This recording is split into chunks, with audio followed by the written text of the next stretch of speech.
What's next for a neighborhood under siege? We'll have to wait and see. Reporting live, Sadie Sinclair, Channel 7 News. This is San Francisco.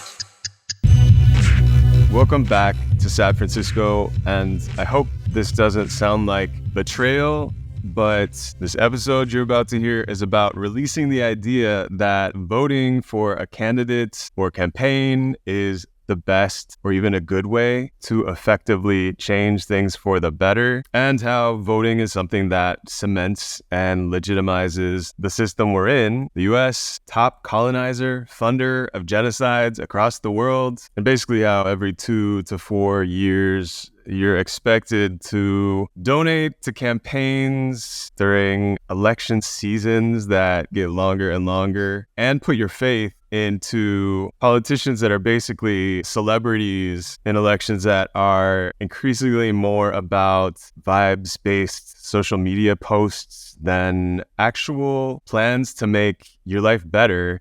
And I am someone who makes vibes-based social media posts on a regular basis. It is really hard for me to care about voting when there is a huge probability that politicians pitching themselves are lying and will probably go back on what they promise. And I just don't think that elections are a very good use of our energy and time. You know, like, go out, meet your neighbors, help your neighbors, do some cop watching, come to a gay shame meeting, plan a direct action, start some alternative media to combat the narratives that come out of these media outlets that are owned and operated by people who benefit from the current way that society is structured. I can understand why this message might sound frustrating coming from me, as clearly politics are something that I am paying attention to. I am someone who can name all 11 supervisors in San Francisco. So if you vote, fine. I will probably vote in some of the local elections, but I really don't understand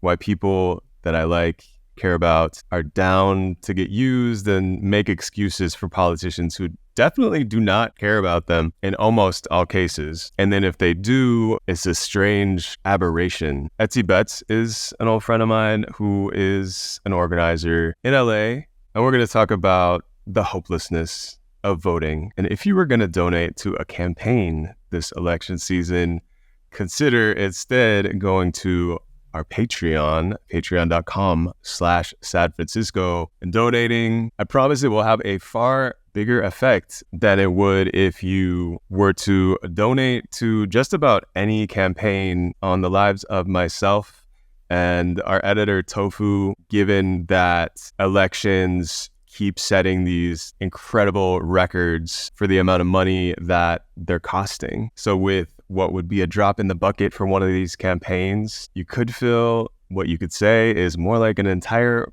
bucket, excuse the metaphor, if you donate to us. At patreon.com/San Francisco, you're going to find our archives of close to 100 shows. There's some subscriber-only content where we answer some questions and talk about the origins of the podcast. Thank you to everyone who is currently a member. Now for a conversation with Edxi Betts that features a drop-in from Mama Ganoush, who's on the podcast all the time, as you may know. And we're going to talk about why voting is not the liberatory act that some people want you to think it is. So stoked because today I have not only one, but two very exciting guests. Mama Ganoush is back to co-host as a fan favorite. I was really excited when she expressed some interest about, like, you know, sitting in on some of the conversations. So they're here tonight. And we also have Edxi. And Edxi is someone that I met, maybe it was through Miss Major, who has been a sort of mother figure, mentor figure in my life and other people's lives. We'll talk a little bit about a disagreement that we have had around tonight's topic, which is what reasons not to vote. So that it might get a little bit, I don't know, Family Feud style in a minute. Not really. But I know like Edxi and Major have hung out before. This is first time Mama Ganoush and Edxi are hanging out. But yeah, I guess we'll just get started.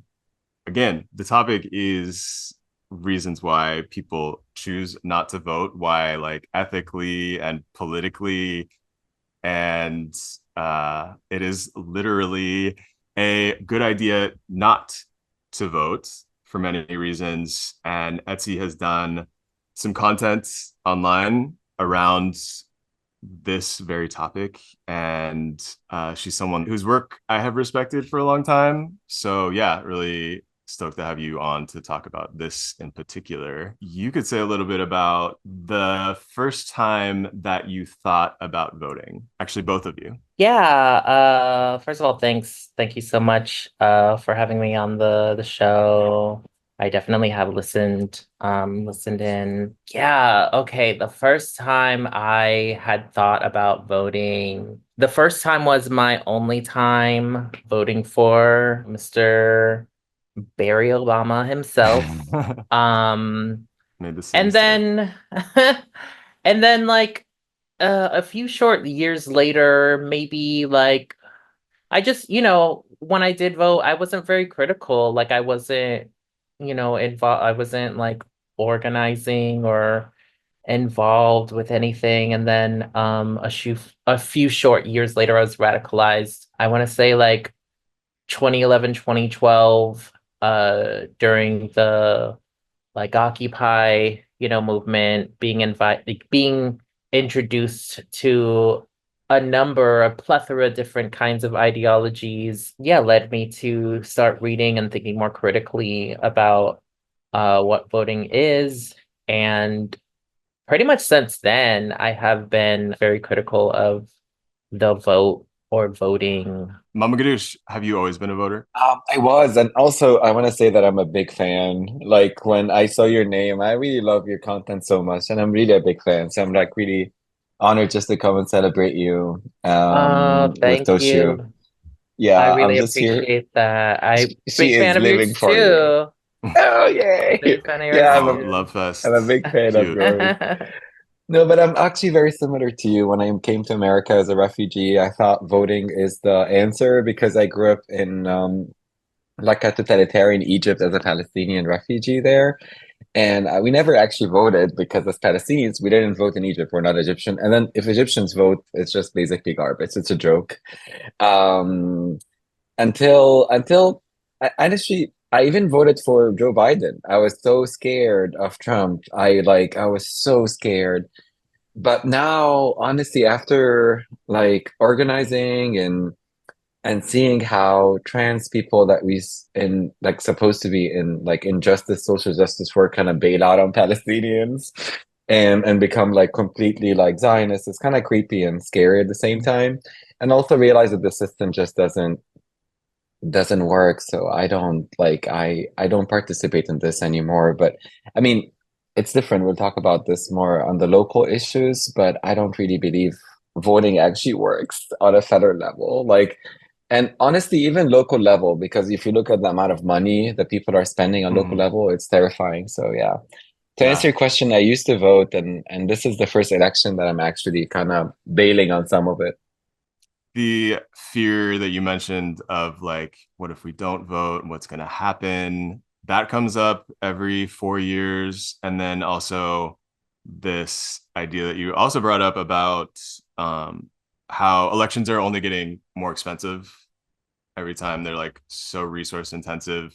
It's like one of the points that I guess we could talk about first is just like one of the reasons to not vote is because you are basically legitimating, or in my mind, legitimating a system that is so resource intensive that you could spend the time, you could spend the money, all those resources on other types of organizing rather than paying close attention to whatever candidates are vying for a seat, locally or nationally or whatever. Are there particular things that annoy either of you about like the resource intensity of the electoral show that comes up every 4 years? I say that, but like it actually starts so much earlier than election day. It does start really early, and I feel like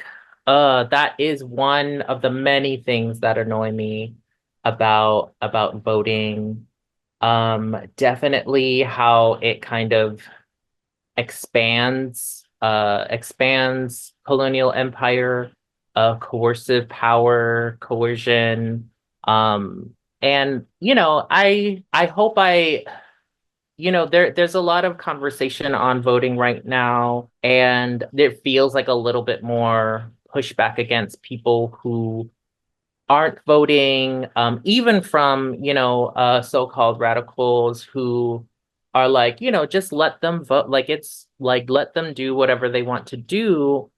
And the argument that me and like a number of other people have always had is that voting, yeah, it kind of, we look at reforms and we look at how the reformation of prisons and the police has actually gotten us to the point where we're living in one of the most militarized states in the world, the literal world. And just the resources that go into elections alone is really it's really diabolical. It's really diabolical how, especially in this year, a lot of people did flip, and I guess I wasn't surprised, but like I wish people would be more truthful about whether or not you're being paid for the Democratic Party or Republican Party, or some other third party candidate. Just like be upfront about that Yeah. instead of getting on your platforms and saying like, what have you ever actually done, or you're not actually radical. Like, actually, just like be truthful and say that like this is something that I'm doing to pay my mortgage or something. don't Yeah. don't play in our faces and tell us that this is something that we should all consider considering yeah, the uptick or rise in fashion, because like we know that the police and the state is going to do whatever the hell they want to do anyway, regardless. Top cities are being built regardless of whether Trump was in presidency or not, Right. so I think Y- that non-voters and can't voters are important because they do point out like voting as this imposed majority rule decision making process.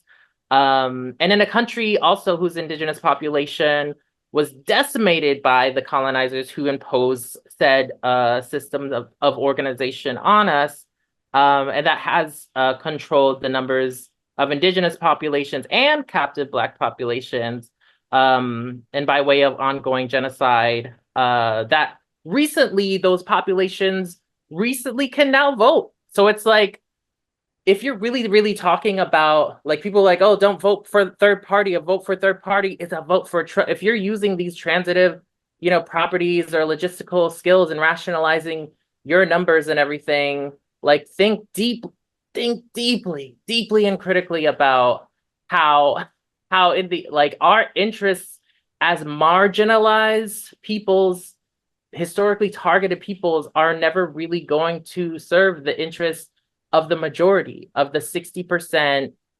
population that is white in this country.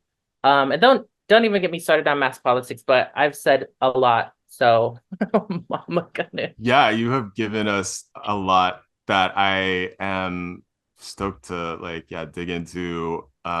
You mentioned this kind of shaming that I think Mm. people do, and particularly it does feel like uh I don't know, particularly heavy this election for some reason. It sounds like maybe you felt that as well. Even from like left voices, it's kind of strange, honestly, especially when like on the national level is like where I'm hearing it a lot. Like not only do we, live in California, we're all in California where the electoral college means that our vote for president doesn't really count for much. Also, San Francisco, It's where Kamala Harris comes from. She was a socialite, then she dated Willie Brown, and then she became DA and was known for, you know, putting a lot of black and brown people into jails here in the city. A lot of the feedback that I'm getting when I'm having this conversation about voting, which I wish, you know, it wasn't so ever present, but like I am making a lot of content about politics and inevitably it comes up. But yeah, particularly like this year when we're faced with two candidates who, I mean, just baseline, like if you're going to tell me that you are considering continuing the genocide, like I feel like say no more. Like there's no way that I could ever really support you. I just want to just do a quick call on this one. I agree with both of what you're saying, sorry. And also, whoever wins is whatever APAC wants to win. Like, and this is the reality of things. Yeah. Like the entire like parliament of the United States, most of it stood up in like cheering up basically Netanyahu, who is a war criminal based on UN court. Like he's in a few years from now, it's going to be like the Hitler, and then he's going to come back and say like, oh, Hitler came to the American Parliament and did this. But what I mean by that is like it's not just like it's very clear who the players are. And even on local politics, you see that they have the most funding and the most money. So it's the idea that Kamala Harris would have a conscience about Palestine, or that she could to give a cute like speech about it. Her partner, she sleeps basically with a Zionist. She is a Zionist, and all of the money is coming from APAC. So what I mean is like, I don't think anyone could win except what APAC wants, and this is the reality of this country.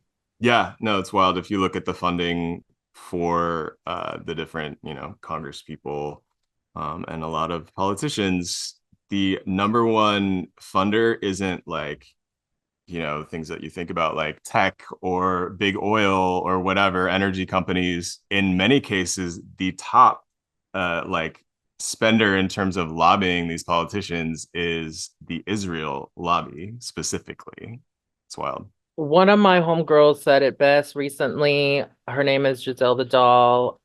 She said all that money that Cop Mala raised in one night, just one day, the $80 million, Yeah. like, is such a funny, like, it's like, y'all will literally let trans people starve, lose their housing, die in the streets, then, and have to literally rely on the men who obsess and kill them in order to live, but you're not gonna give really a cent or any, like, you're doing considerably less materially for the trans people that exist. I wanted to just get on the kind of arguments that I'm hearing about coming from either liberals or even leftists right now. It's really fascinating. There seems to be this like collective projection that's happening where people assume that like our critiques of voting are coming from a place of like wanting to grandstand or be in this like intellectual elite or moral superiority. That's a big one now. They love saying like you're just trying to be morally superior, and I'm like, no, I feel like that's you. Like, we're coming from a place of like asking y'all, why are you shaming people who see, you know, voting as a process for what it is, that it does expand coercive colonial power? And then also, why aren't you just acknowledging that it's such a wild way to make decisions that we never really considered? Like most people, if they are talking about, you know, voting, I feel like there's just like why are you actually doing that? Like, who did you truly consent to this? Did you truly consent to this decision-making process? And I think it's really fascinating that like within like a country or a nation state that was brought on but through like rape and genocide, that this whole like idea of like implied consent or like implied authority over our bodies, or like implied subservience to nation state and statehood and its authority really speaks to the rape culture that we're living in. I think for a lot of Americans, they're not implicating the American nation state with the same kind of terrorism that they're implicating with like Israel as a state. They're not like making those connections. And I think like indigenous people will make those connections. Black people will make, most Black people, you know, I think there's Black folks who see voting as like some sort of means of like peaceful reforms that will help us. But like, you know, like some of our elders, you know, that came before us, like we're not looking at, you know, the here and now. We're looking at like the future. We're looking at how we don't want to regret giving these things our money, our bids, our energy. There's so much energy into being put into voting, and so little put into some of the talking points that people have stolen from like so many of my comrades, as well as the things that I have been doing over the years have been used, you know, and almost like weaponized against us. Because like now, like you have people that are like, well, what are we gonna do? And it's like so many of us have been doing direct action, mutual aid, and autonomous organizing in our communities. And like y'all will use those catchphrases, y'all will say mutual aid this, abolition that. But then every 4 years, it's like, well, how do we push this person further to the left? Right. Like how asinine that it doesn't make a lot of sense to me. Right. There's no guarantees. And we've seen that in so many cases, it does not work in, you know, this system. Democratic politicians are always running to the right, not the left. It's been a minute since I can even remember that. And it's a money-making scam. It's a money-making scam. Yeah. And like you said, with the energy that could be put towards these things like mutual aid, like other types of organizing, direct action, it's stealing this energy that could be put towards more liberatory work and co-opting the language of these things as well. You do see, like, I'm sure, you know, as much as Kamala doesn't have like an actual platform that she's put out at this point, I'm guessing there's, you know, stuff on her website about mutual aid. So it's pretty nefarious, how they use left like language, lingo, and yet for the purposes of their fundraisers or getting you out to vote for them, when there really are no guarantees that they're, even if they do have a platform, that they will keep their promises. And so, I mean, for that reason, like, if people are like thinking about voting, my like sort of entree into a more anarchist way of being was like, okay, I'm going to drop voting for politicians in particular.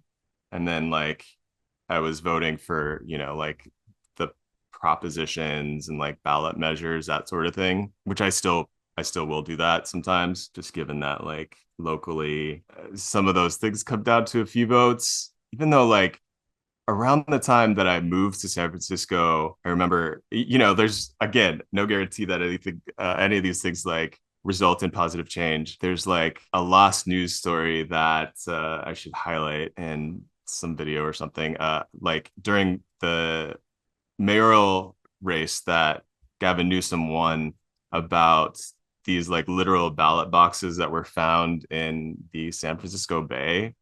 And it's just like, you have the like literal, like, oh, your vote does not count. And then you have the more figurative things that indicate your vote does not count, that we're talking about. And I kind of want to concentrate on. Hello everyone, Tofu here, co-producer of San Francisco, here to talk to you about how you can support the show. If you have the extra funds, you can visit our Patreon page at patreon.com/San Francisco. There you'll find all of our past episodes, transcripts, and frequent community posts. Our paid members will have early access to episodes a couple days before they go live on our public platforms, exclusive behind-the-scenes content, and will have their display name shouted out in the end card of our YouTube videos and our monthly Instagram post. And new paid members will have their names shouted out in the intro of our episodes in the week following their subscription sign-up.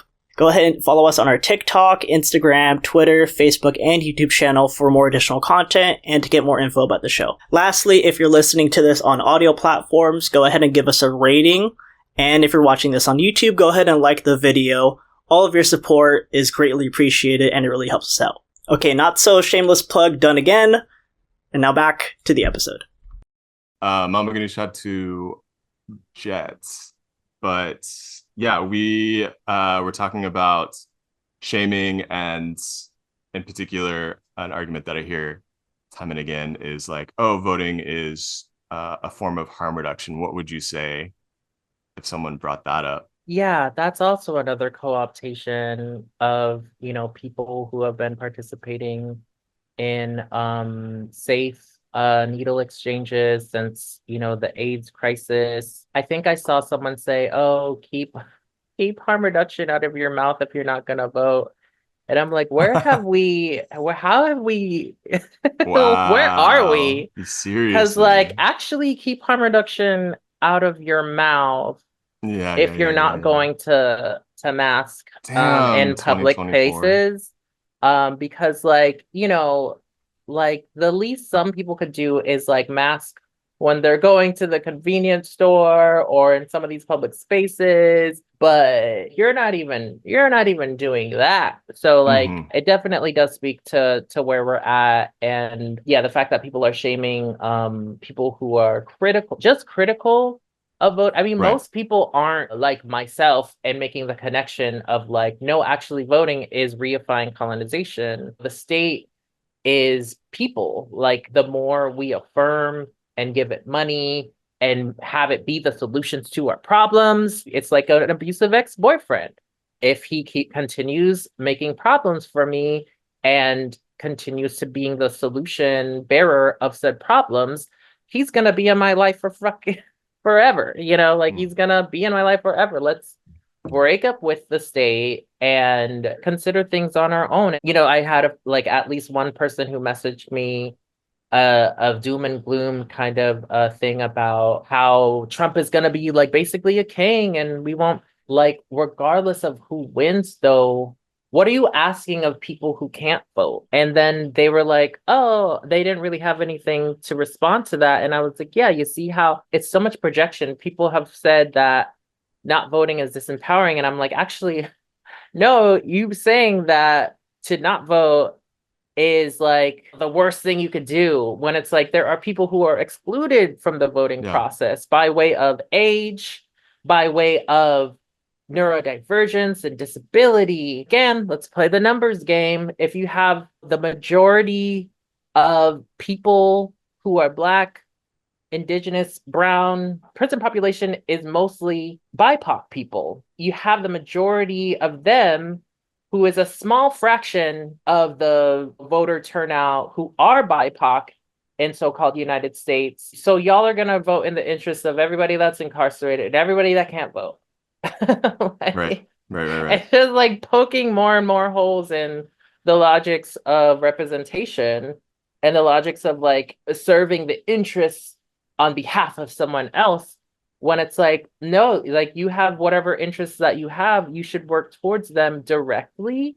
And instead of allowing the state to monopolize the resources that it takes to survive, which is stealing from Native peoples anyways, I think we could do a lot more. So yeah, my question to people is just please give examples of what people who can't vote should be doing, because y'all are out here screaming in our faces saying we're acting morally superior when you're not considering what people can do if they can't vote. They just have no voice. They're the voiceless. Talk about disempowering. Lost their personhood. Yeah, totally.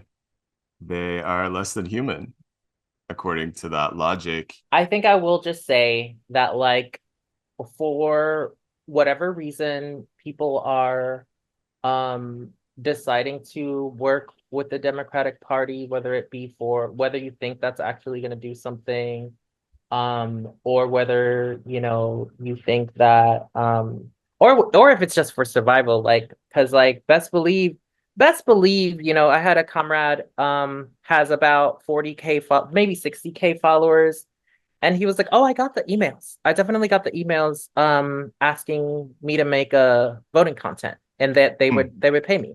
Yeah, And I was yeah. like, thank you for that. That really Yeah, helps. no, that is That helpful. really And like, helps yeah, my argument that I'm making about how they're using influencers to push the, to pay them to yeah, push the and the I'm totally like, just be freaking for real and truthful that you are a about part of this electoral industrial complex, that that's you what it are is. That one of the agents. it's its own industry, it's its own system of domination that, it's like prison.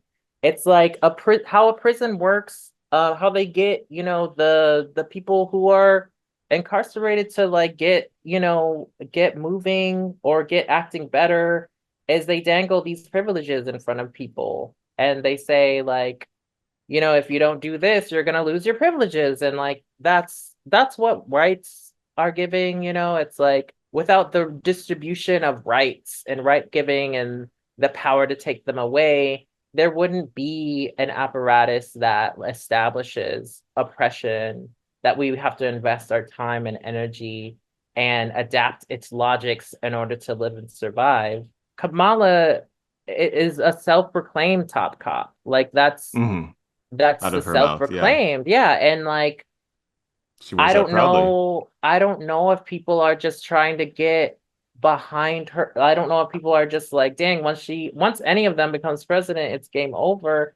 And if it is game over, then like it's all the more reason it just shows Like you the how Republicans. much, yeah, it just shows you how much this, if you are living in a system that can go, there's first of all, there's no intervals of fascism to me. It's all fascism. Like Yeah, putting agree. indigenous people and black people going through slavery and Japanese people in internment camps, like that's not, you can't just have intervals of like any state that has the power to just do that. Like Yeah, there's an inherent flaw in yeah. that system, that anarchists and anti-authoritarians and indigenous people have been extremely vocal and critical of. It is also like really interesting that like there are relatives that we have who in our lifetimes there were moments that they couldn't vote. And like I don't think not everybody is on the same page. Like, yes, Lucy Parsons is a person who was like born into slavery and was like, fuck voting, what is that gonna do? I'm not trying to vie for the like what the right for our captors to control us better and more like it's why, yeah, I don't understand why we're negotiating at this point when like the state has declared war on us like time and time again.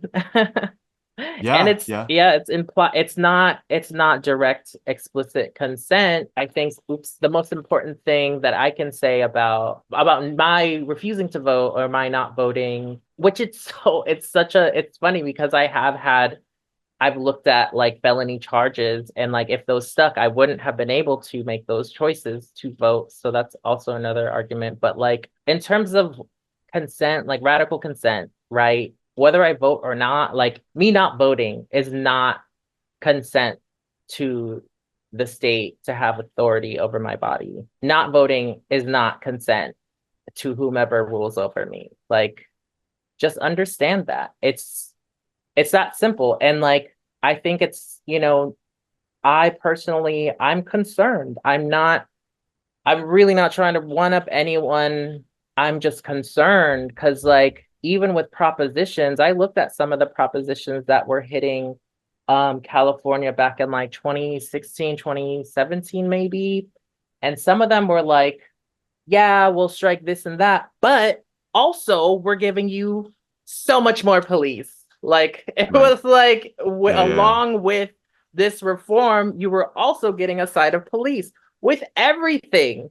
It was almost like every proposition. And not only that, but propositions also, there's like so much lobbying, like corporate lobbying that happens to like influence people's vote or can sway people one way or that way. I'm just like, don't shame the people, the non-voters and can't voters. Yeah.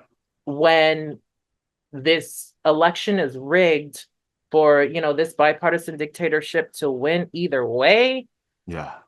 Like have some plans on like what to do in response to the win, because like y'all done co-opted every single thing people who have actually been on the ground been saying and talking about, that it feels really meaningless to have people who do mutual aid conversations with Congress people who ain't never known what mutual aid actually is in praxis. Because if you knew what mutual aid was in praxis, you would know it's anti-state and it's supposed to be there against, in opposition to the state and in opposition to reform and reformist legacies. Voting has only existed in the realm of our imagination for such a little part of human history. Why?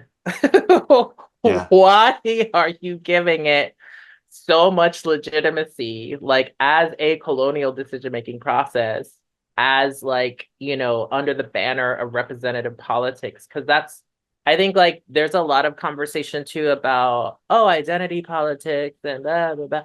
My thing is you can still have the same critique of representative politics without throwing radical identity politics under the bus. I just feel like we never want to let ruling class people or these rich celebrities have so much say over what we're doing, like when they can't actually, it's not relatable.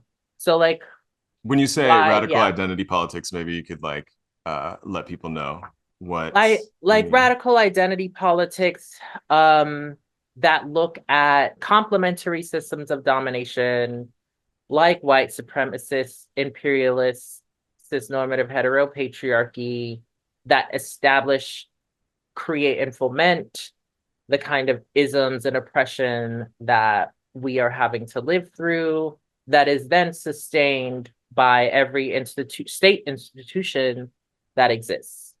And then people who live within like the margins of margins, like I'm just thinking of all the arguments that people have been making in terms of like, yeah, y'all are just in your little, like, enjoy your little echo chambers. You're not really reaching the people by telling them not to vote. And it's like, well, we've said all the other shit, like direct action and mutual aid can like literally free us. It freed my fucking ancestors from being owned by their masters. They did like bold, this is fucking Black August. They did some bold shit to get free. So like, yeah, that didn't involve, voting with their masters and getting out. In terms of acknowledging that we live within margins and we are in our little echo chambers, like as quote unquote minority, it's all in the language that you're using, y'all. Like you're talking about minorities and historically targeted and marginalized people. But then you're also like, well, you're just in your little echo chamber. It's like, that's what it is. That's who we are. We are the margins of margins. Like, so like, where are you at? Oh, you're appealing to the able-bodied white, cis hetero working class. Who benefits from the system. Right. That, which is, includes voting. So about 60% of American population right now, don't really, so we can still do things on our own. We can still influence our surroundings and our environment that way. But like, it definitely feels like a losing game. It happens every 4 years where like, I'll, follow a few people online and then I'll be like, damn, like I thought you were about that life and you're not.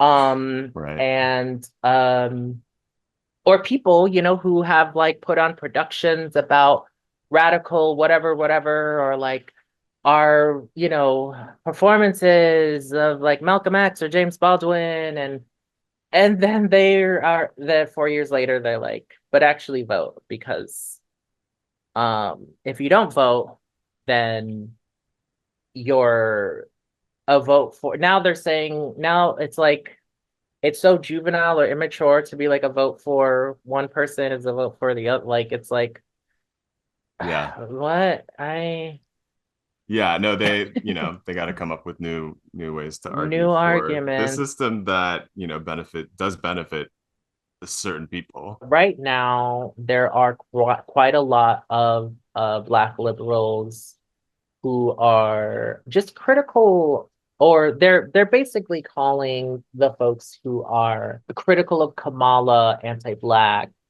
And I think radical Black folks are often like, well,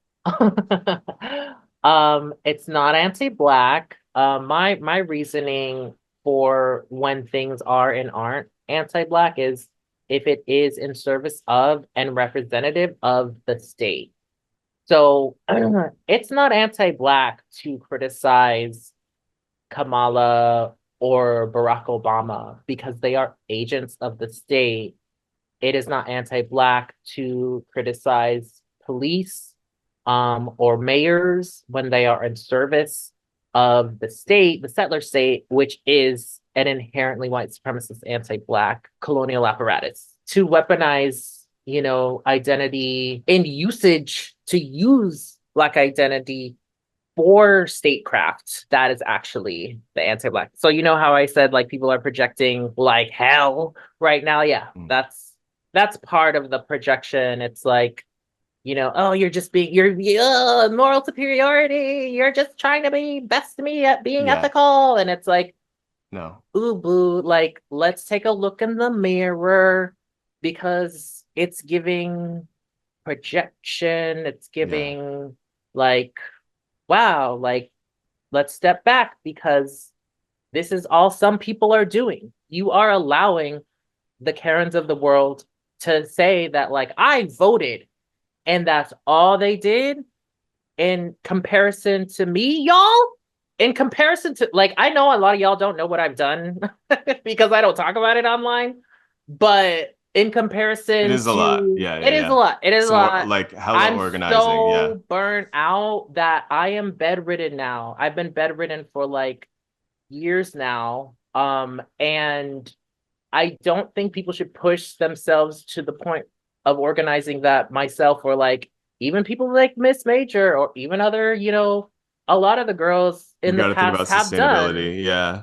Yeah, but like, you are discrediting the work by That work. saying, if like you don't do this, what do you have, what else do you have to offer? What have you actually, like, all of the things that we have done and we have contributed to resistance culture is null and void because we are criticizing an entry point that was granted to you by our oppressors. Yeah.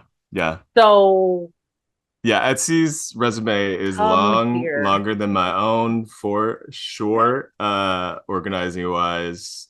But yeah, to like you said, it's really And like, I'm over it, because it's like, I know I've had conversation with girls in the past who are like, they don't want to be as depleted as, like, I don't want to end up like the Marsha P. Johnsons or the Sylvia Riveras, because like that's not fair. It's not fair for us to have to do so much, like way more to be seen, to get the fraction of respect that cis hetero, people get.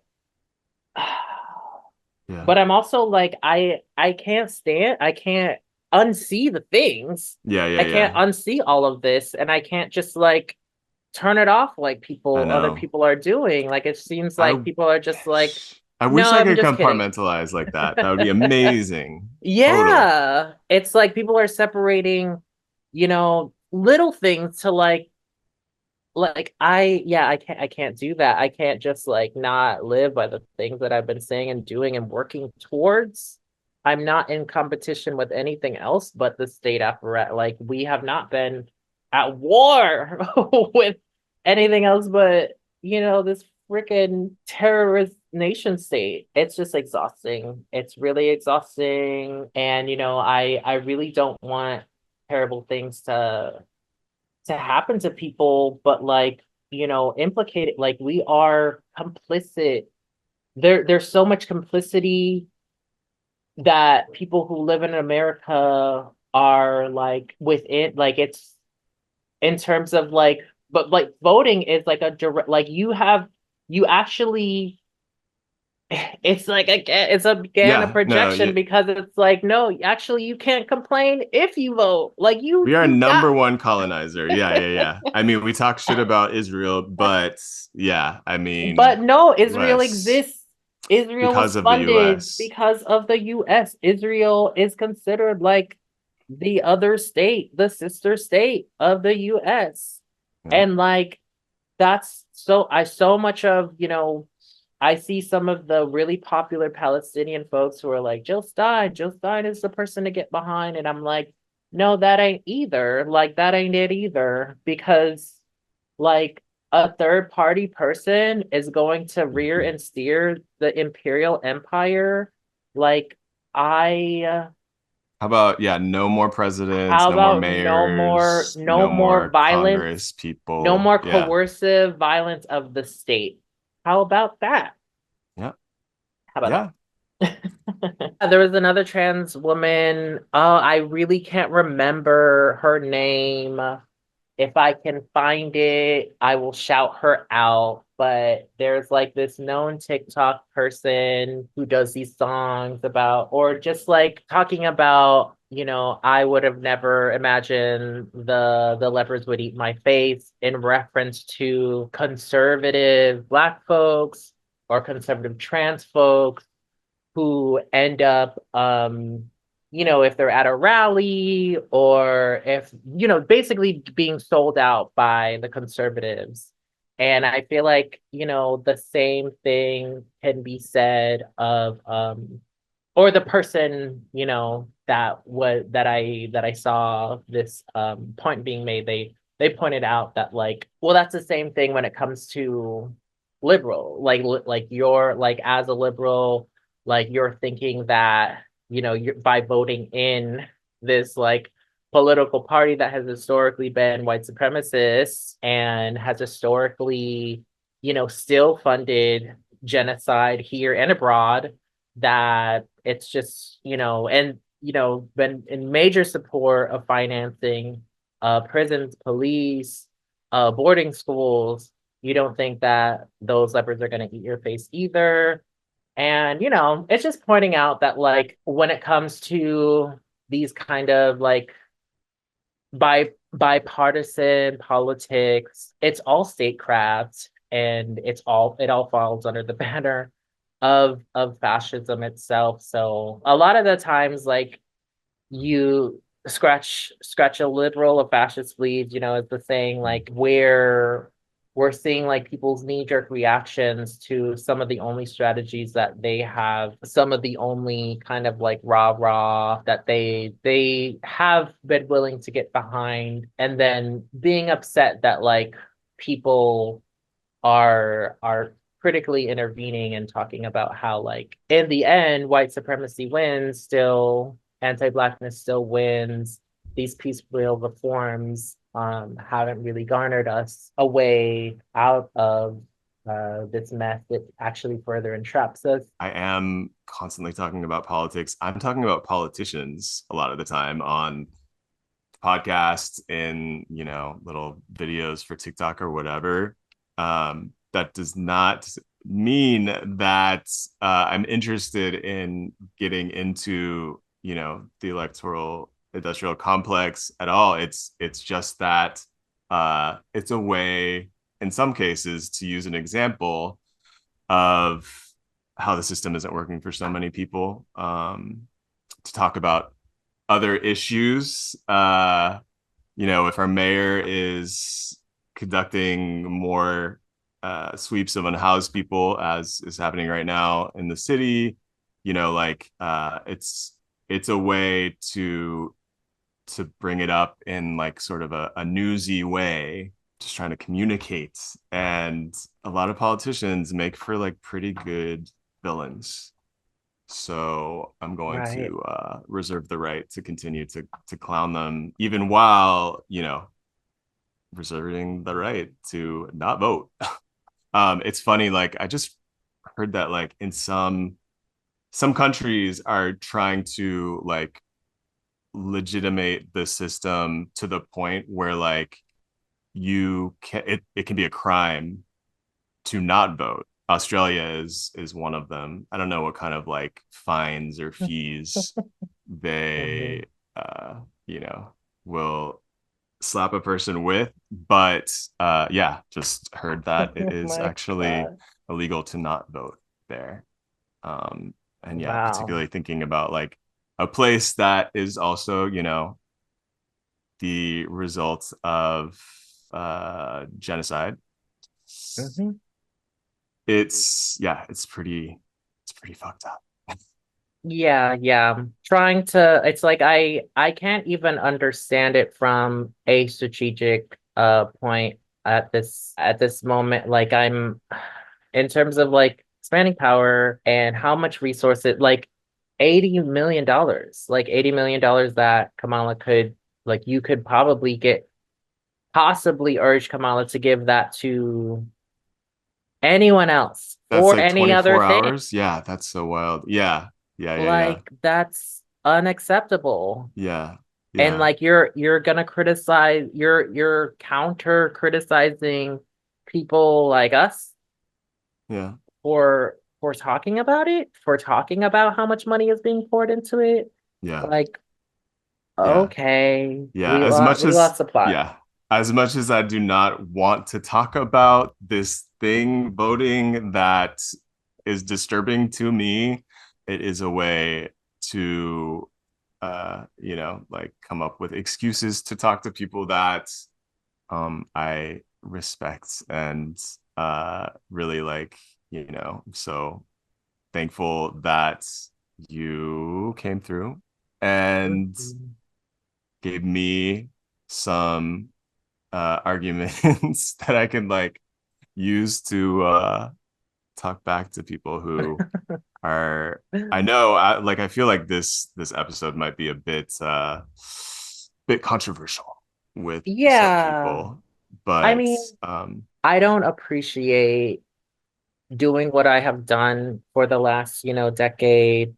And people being like, you're one of the like smartest, or you're one of the most whatever people, and then like every 4 years, 4 years come around, and then you hear me say something critical about voting, and like the insults come, the ad hominems come out.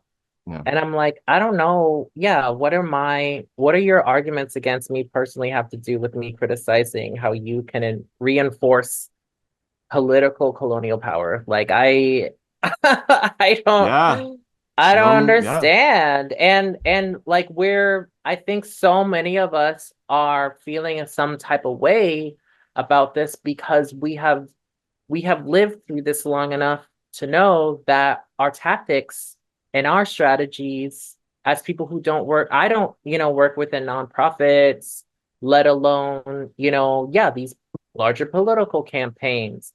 So like a lot of our tactics and rhetoric has been completely co-opted. yeah, And yeah, it's a lot to witness that. It's a lot to bear witness that over and over and over again. And to have people who, just came into movements. And it's hard because there definitely still are people who are our elders and everything. And it's like I'm not here to harm anyone. I'm just talking. I'm trying to get people to see another way. I'm trying to get people to like watch yeah, what they say, because like again, yeah, there's people who are excluded from this political process, and in that process you are very much in your excluding them.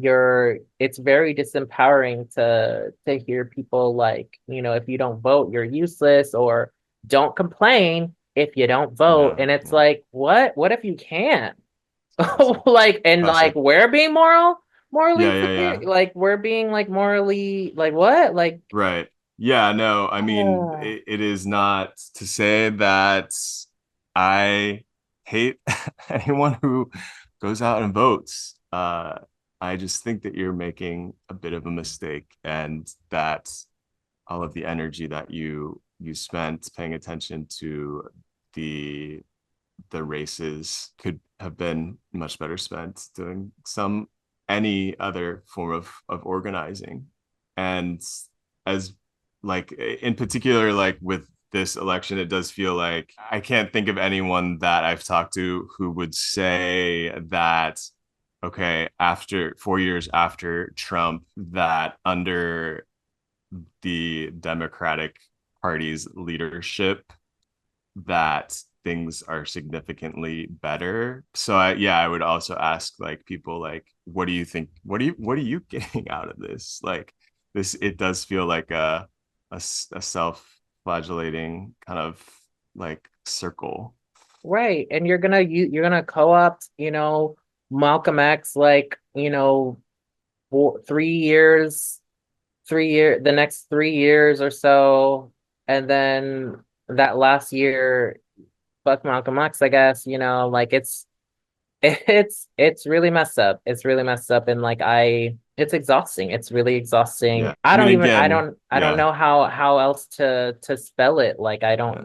I don't know what else I can say that could get people, to just have some perspective on like why some people choose not to vote, and that the fact that like, that isn't like consenting to what comes their way based on. Yeah. Well, I think you did some of that here tonight. So thank you. Yeah. Is there anywhere like online that people should follow you? Yeah, you can follow me on Instagram. I'm at Edxi Betts, EDXI BETTS. I'm also occasionally on TikTok. I go by bettsurevolt, at BETTSUREVOLT. And Sweet. We all will link my that. everything is there. Thanks for having me. And, yeah, think outside the vote. Think outside the ballot box, y'all. Like, remember Agreed. that? Remember that phrase that you Let's internalize it.